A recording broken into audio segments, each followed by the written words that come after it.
Hezbollah पर strike से भड़का ईरान इजराइल पर बैलिस्टिक मिसाइल से कर दिया हमला और उसके बाद फिर इजराइल ने भी पलटवार किया। क्या फिर से मिडिल ईस्ट में युद्ध शुरू होगा? नमस्कार, बहुत स्वागत है आपका। मैं हूं आपके साथ ऋतु सिंह। ईरान ने रविवार रात इजराइल पर बैलिस्टिक मिसाइल से हमला किया है, जिसके बाद मध्य पूर्व एक बार फिर से पूर्ण युद्ध की कगार पर पहुंच चुका है। पिछले 2 महीने से जारी युद्ध विराम के बीच इजराइल पर ईरान का यह पहला हमला है। ईरान का मिसाइल हमला इजराइल के बेरूत पर एयर स्ट्राइक के ठीक बाद किया गया। इजरायली सेना ने बताया कि उसने ईरान से दागी गई मिसाइलों का पता लगाया और तुरंत एयर डिफेंस सिस्टम को एक्टिवेट कर दिया। इजराइल के कई इलाकों में सायरन बजने लगे। सोशल मीडिया पर इजरायल सेना ने कहा कि IDF ने ईरान से इजरायल की ओर दागी गई मिसाइलों की पहचान की है।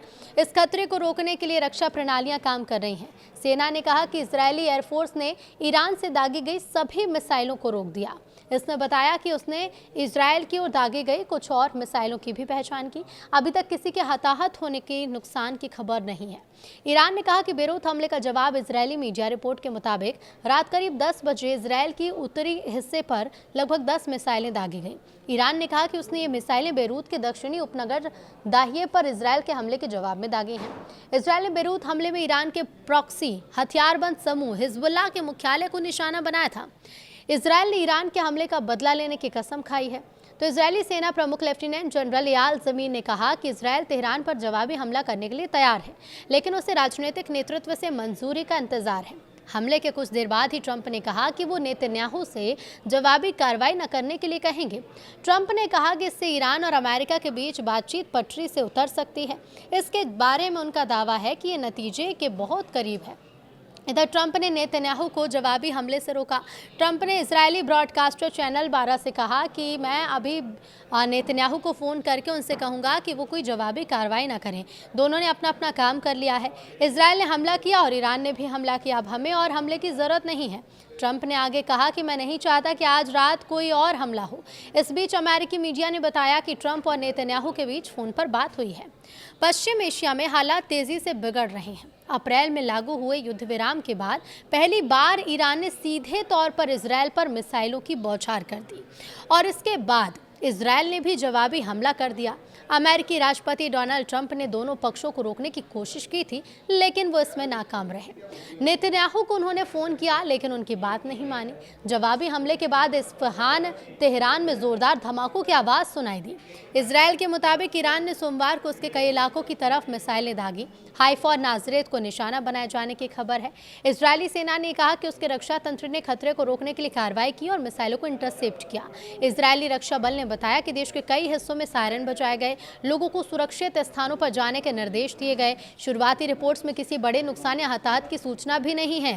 ट्रंप ने नेतन्याहू को फ़ोन किया। हालात को और भड़कने से रोकने के लिए अमेरिकी राष्ट्रपति डोनाल्ड ट्रंप ने इजरायली प्रधानमंत्री बेंजामिन नेतन्याहू से फ़ोन पर बात की। ट्रंप ने कहा कि मैं अभी बीबी को फ़ोन कर रहा हूं और कह रहा हूं कि जवाबी हमला मत करो।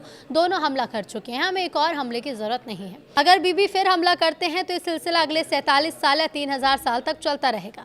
एक न्यूज़ चैनल से बातचीत में ट्रंप ने ईरान को भी संदेश दिया। उन्होंने कहा कि तुमने अपनी मिसाइलें चला दी, अब काफ़ी है। बातचीत की मेज़ पर लौटो और समझौता करो। ट्रंप ने दावा किया कि ईरान के साथ अंतिम समझौता अगले कुछ दिनों में हो सकता है। लेकिन आखिर ये विवाद क्यों भड़का है? तो ईरान का यह हमला बेरूत के दक्षिणी उपनगरों पर इजरायली हमले के बाद हुआ। इजरायल ने कहा था कि ये कार्रवाई हिजबुल्लाह की ओर से उत्तरी इजरायल पर हुई गोलीबारी के जवाब में हुई। इसके बाद ईरान ने चेतावनी दी थी कि वो जवाब देगा। अब मिसाइल हमले के बाद तेहरान का रुख और सख्त हो गया है। ईरान की सरकारी मीडिया के मुताबिक सैन्य अधिकारियों ने कहा कि अगर इजरायल ने दक्षिणी लेबनान या बेरूत पर हमले जारी रखे तो उसे और ज़्यादा कुचल देने वाले हमलों का सामना करना पड़ेगा। ईरान के इस्लामिक रेवोल्यूशनरी गार्ड कॉर्प्स ने यह दावा किया कि उसके पास बड़ी संख्या में मिसाइलें तत्काल लॉन्च के लिए तैयार हैं और ज़रूरत पड़ने पर इजरायल के और ज़्यादा ठिकानों को निशाना भी बनाया जा सकता है। ईरान के सुप्रीम लीडर के वरिष्ठ सैन्य सलाहकार मोहसिन रिजाई ने कहा है कि हमला युद्ध विराम उल्लंघन और लेबनान के खिलाफ कार्रवाई के खिलाफ एक चेतावनी है। उन्होंने कहा कि किसी भी नए कदम का जवाब पहले से ज़्यादा सख्ती से दिया जाएगा। ईरान के सरकारी प्रसारक IRIB ने एक सैन्य अधिकारी के हवाले से दावा किया है कि ईरान ने सऊदी अरब के अल खर्ज एयरबेस पर कोई हमला नहीं किया। अधिकारी ने कहा कि ईरान ने एक भी हमला नहीं किया।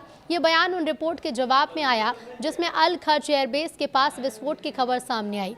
इससे पहले सऊदी सिविल डिफेंस ने अल खर्ज गवर्नरेट में संभावित खतरे को लेकर चेतावनी भी जारी की थी और लोगों से सुरक्षित स्थान पर रहने को कहा था। अब ईरानी रेड क्रिसेंट पैच। इजरायली हमलों के बाद अलर्ट पर है ईरानी रेड क्रिसेंट। ईरान इजरायल युद्ध में लगातार देखिए ताज़ा हवाई हमलों के बाद ईरान की रेड क्रिसेंट सोसाइटी ने यह कहा है कि उसकी सभी आपातकालीन और राहत टीमें पूरी तरह से अलर्ट मोड पर हैं।